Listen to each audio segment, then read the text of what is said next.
pessoal, tudo bem? Prazer em revê-los, né? Fiquei realmente um tempo afastado por causa desse problema de saúde, mas estamos de volta aí. Pessoal, quero falar com vocês hoje sobre motivação do ato administrativo. Colegas servidores públicos, a motivação é um elemento essencial do ato administrativo, ok? Qual a função primordial da motivação? A motivação, pessoal, ela serve como barreira, como proteção para o servidor e para os indivíduos, os cidadãos, contra o arbítrio da administração, contra o abuso de autoridade da administração. Então, todo ato administrativo tem o dever de ser motivado. Então, quando a gente vai verificar a motivação, se ela for idônea, ok, seguimos adiante para análise de outros elementos. Mas se ela for inidônea, aí não. Por quê, pessoal? Vamos lá. Porque nós estamos em um Estado democrático de direito. O Estado democrático de direito é o quê? Ele surgiu numa evolução. Pessoal, quem não tem o meu livro,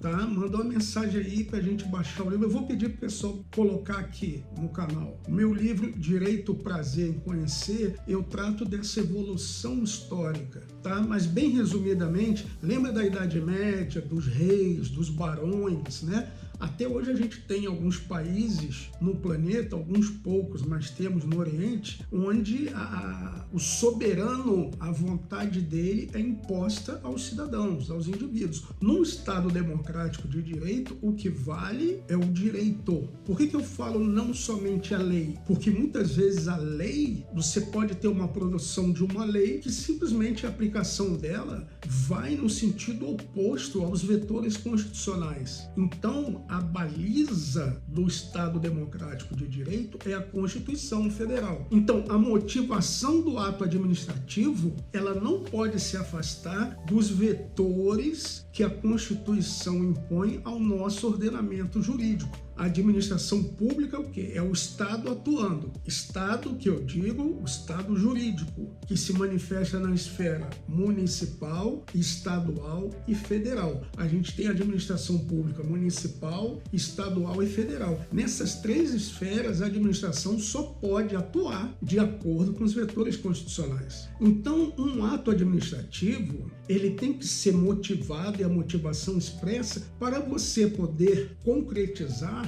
outros dois princípios constitucionais, como, por exemplo, a ampla defesa e o devido processo legal. Se ele não tem motivação, como é que você vai se defender? Como é que você vai questionar o atuar da administração sem conhecer os fundamentos que ela utilizou para praticar um ato administrativo? Então, para você poder exercer a ampla defesa, para você ter o devido processo legal, você precisa da motivação do ato. E aí, pessoal, dentro disso, dentro desse cenário, existe a norma administrativa restritiva, aquela que limita direitos dos cidadãos e do servidor, que quando violada, incide em uma sanção administrativa após o devido processo legal, que é o processo administrativo disciplinar. Então, a norma restritiva, ela tem uma estrutura hipotética condicionada a uma ocorrência de um evento. Se ocorrer determinada hipótese, aplica-se a sanção. Então, a norma restritiva, ela traz um ideal hipotético que, se ele aparecer no mundo real, é aplicada a norma restritiva, a sanção combinada no âmbito administrativo. Então, pessoal,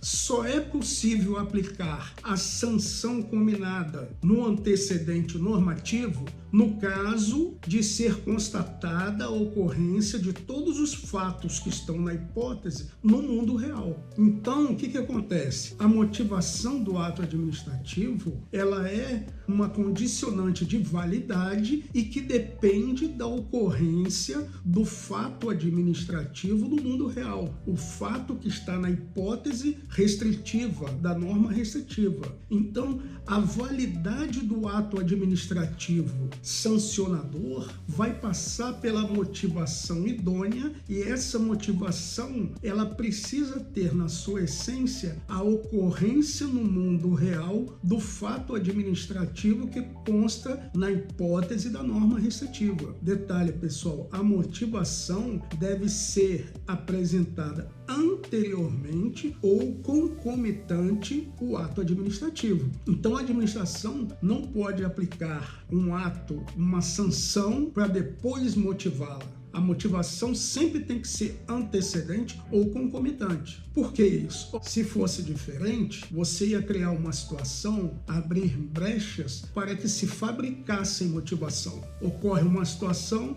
a administração pratica um ato restritivo, sancionador, aí depois vai buscar motivação negativa. A motivação tem que ser anterior ou concomitante ao ato da administração. Depois a gente vai falar mais, devagarzinho a gente vai seguindo junto, tá? Deixa seu like aqui. Pessoal, olha só, quem não foi lá no nosso perfil no Instagram, dá um pulo lá, Defesa Técnica Jurídica. Para quem não me conhece, pessoal, eu sou Antônio Valença, advogado, fui servidor público federal no Ministério da Justiça, 18 anos, e hoje eu atuo em defesa em processo penal e processo administrativo, tá bom?